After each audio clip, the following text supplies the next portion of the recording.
Hello and welcome back to the Time-Sticking YouTube channel. My name is Jake, and in today's video I'm excited to talk to you about one of the most popular watch names in the watch industry.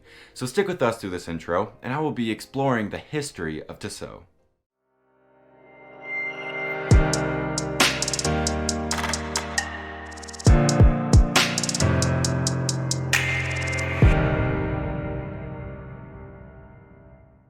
Tissot has become a staple wristwatch for a plethora of folks around the globe. That is, to say the least, putting it mildly.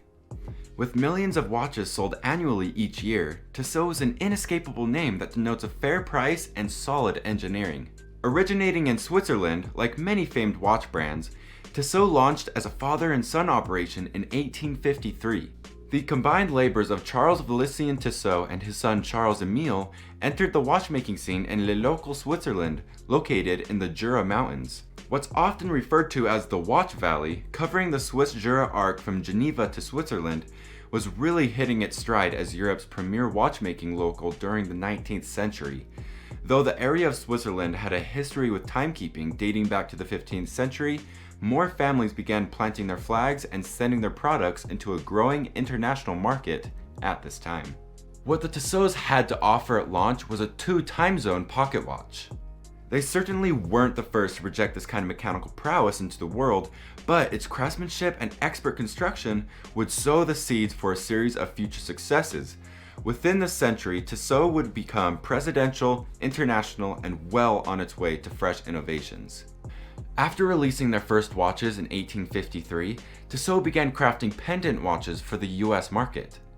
In 1858, just 5 years after their establishment, father and son Tissot landed their pendant watches in the States to fair success. It was in 1858 as well that Charles Emile ventured to spread their family name across the Russian Empire. Appealing to two of the world's largest markets for European export watches worked out well for Tissot. What's more, they established themselves as a company that could make watches that appealed to both men and women. Their pendant watches alone made Tissot synonymous with catering to a variety of horological tastes. It took a little longer for an 1878 release of Tissot's pendant-style watches on the Russian market, but they were just as well received as any pocket watches they were selling in that country. Almost 1 decade later, in 1887, Tissot's international appeal paid off in a very presidential way. It was in that year that they were charged with designing a pocket watch for Swiss President Numa Droz. In 3 short decades, the Tissot family was curating a fine dynasty.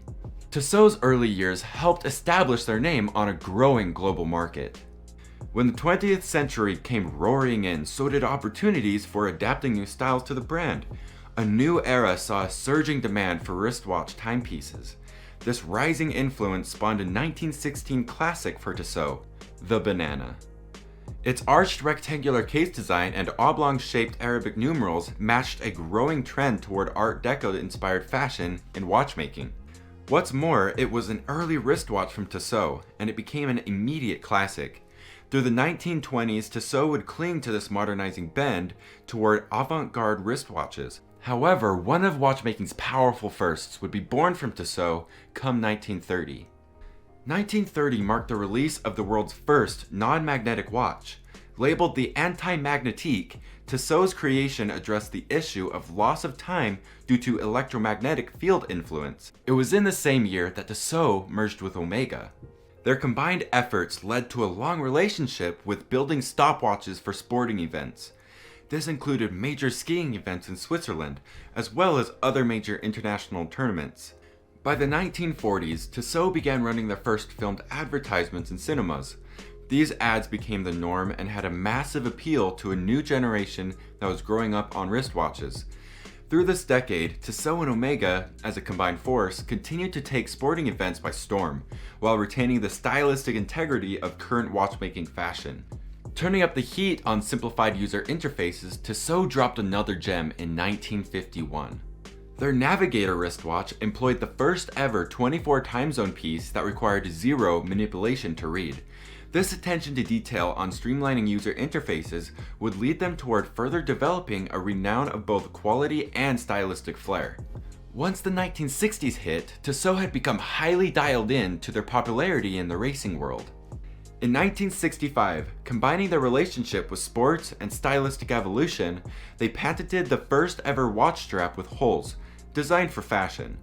Mirroring the steering wheels on race cars, Tissot portrayed retro futurism and a penchant for racing sports in this unique release. Futurism gripped the watchmaking world through the 1960s and 1970s. With the space race fresh on the minds of the world's watch wearers, rising interest in new technologies took hold of the globe.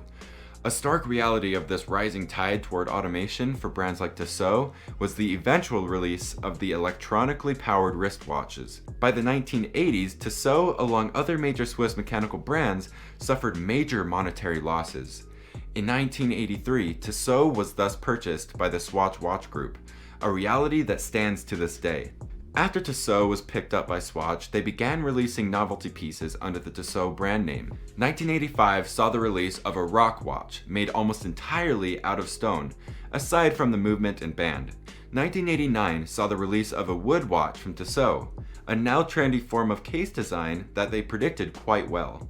Under Swatch, their greatest current success one can cite for Tissot is their T-Series. Combining their history of sporting prowess and fluid appeal among audiences of all genders, Tissot put both feminine and masculine styles into this line. Applying their years of unique innovation to quartz watchmaking, with their name in the hands of Swatch, Tissot would birth the crown jewel of their quartz series, the Tissot T-Touch. Being the first tactile touch-screen Swiss watch, the T-Touch took on a life of its own in the world of horology. After its 1999 debut of the T-Touch would go on to take a variety of new forms. Solar-powered and sports-oriented T-Touch watches continue to remain popular to this day.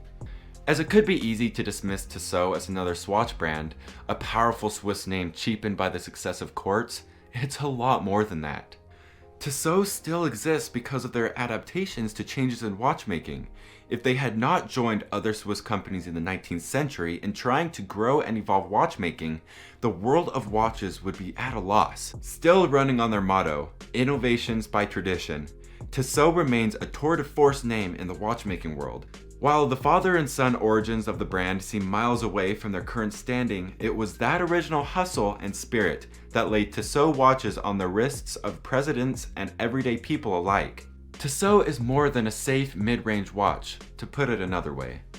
After nearly 2 centuries of staying on top of trends and bringing their own flair to watch design, they are a historically significant brand that's worth the attention they retain. Perhaps another tactile surprise may come from them as the world of watches moves into the future. Until then, their ability to blend tradition with current trends will continue to inspire millions of purchases around the globe. And as always, leave your thoughts down in the comments below, and I'll see you next time. Wow, thanks again for watching our YouTube video today. If you've really enjoyed it, we actually have a couple more videos available just right here and right there. On top of that, our entire channel is at your disposal, and if you subscribe by clicking the link that's right next to me, we'll give you the latest update on our most recent videos. So, thanks again for watching, and we hope to see you again.